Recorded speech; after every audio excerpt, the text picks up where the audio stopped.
सभी को मेरी जय श्री राम। सुर समूह विनती करी पहुँचे निज निज धाम। जगन निवास प्रभु प्रगटे अखिल शोक विश्राम। देवताओं के समूह विनती करके अपने अपने लोक में जा पहुँचे। समस्त लोकों को शांति देने वाले जगदाधार प्रभु प्रकट हुए।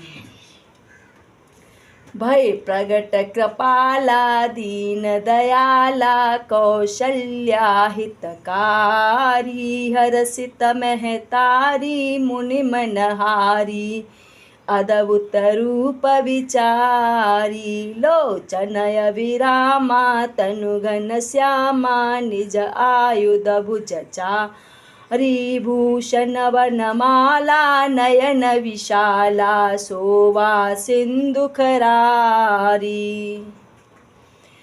दीनों पर दया करने वाले कौशल्या जी के हितकारी कृपालु प्रभु प्रकट हुए। मुनियों के मन को हरने वाले उनके अद्भुत रूप का विचार करके माता हर्ष से भर गईं। नेत्रों को आनंद देने वाला मेघ के समान श्याम शरीर था। चारों भुजाओं में अपने आयुध थे, आभूषण और वनमाला पहने थे। बड़े बड़े नेत्र थे। इस प्रकार शोभा के समुद्र तथा खर राक्षस को मारने वाले भगवान प्रकट हुए। कहें दुई कर जोरी स्तुति तोरी कहें विधि करो अनंता माया गुण ज्ञानातीत यमाना वेद पुराण बनंता करुणा सुख सागर सब गुण आगर जहि गावहि श्रुति संता सो मम हित लागी जनय अनुरागी भयउ प्रगट श्रीकंता। दोनों हाथ जोड़कर माता कहने लगी, हे अनंत, मैं किस प्रकार तुम्हारी स्तुति करूं। वेद और प्राण तुमको माया गुण और ज्ञान से परे और परिणाम रहित बतलाते हैं। श्रुतियाँ और संतजन दया और सुख का समुद्र सब गुणों का धाम कहकर जिनका गान करते हैं, वही भक्तों पर प्रेम करने वाले लक्ष्मीपति भगवान मेरे कल्याण के लिए प्रकट हुए हैं। ब्रह्मांड निकाया निर्मित माया रोम रोम प्रतिवेद कहे मम उरसो वासी यह उपहासी सुनत धीर मति थिर न रहे। उपजा यह ज्ञाना प्रभु मुस्काना चरित बहुत विद की न चहे कही कथा सुहाई मातु बुझाई जहि प्रकार सुत प्रेम लहे।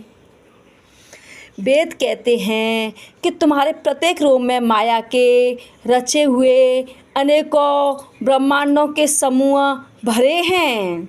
वे तुम मेरे गर्भ में रहे।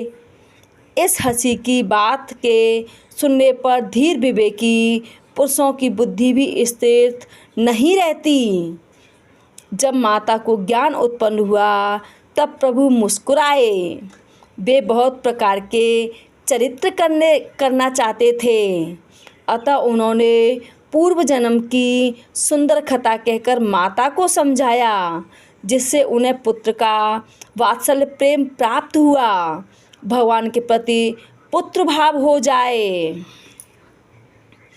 माता पुण्य बोली सोमति डोली तजहु तात यह रूपा की जय शिशु लीला अति प्रिय शीला यह सुख परमयनूपा।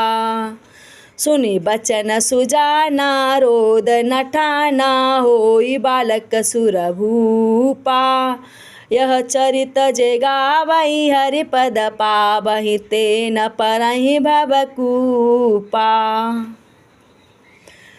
माता की वह बुद्धि बदल गई। तब वह फिर बोली कि हे तात, यह रूप छोड़कर अत्यंत प्रिय बाल लीला करो, मेरे लिए यह सुख परम अनुपम होगा। माता के यह वचन सुनकर देवताओं के स्वामी सुजान भगवान ने बालक रूप होकर रोना शुरू कर दिया। तुलसीदास जी कहते हैं कि जो इस चरित्र का गान करते हैं वे श्री हरि का पद पाते हैं और फिर संसार रूपी कूप में नहीं गिरते।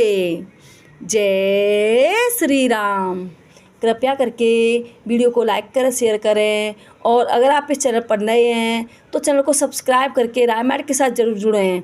और आपको ये रामायण की कुछ चौपाइयाँ अच्छी लगी हों तो कमेंट बॉक्स में जय श्री राम लिखकर ज़रूर बताएं। जय श्री राम।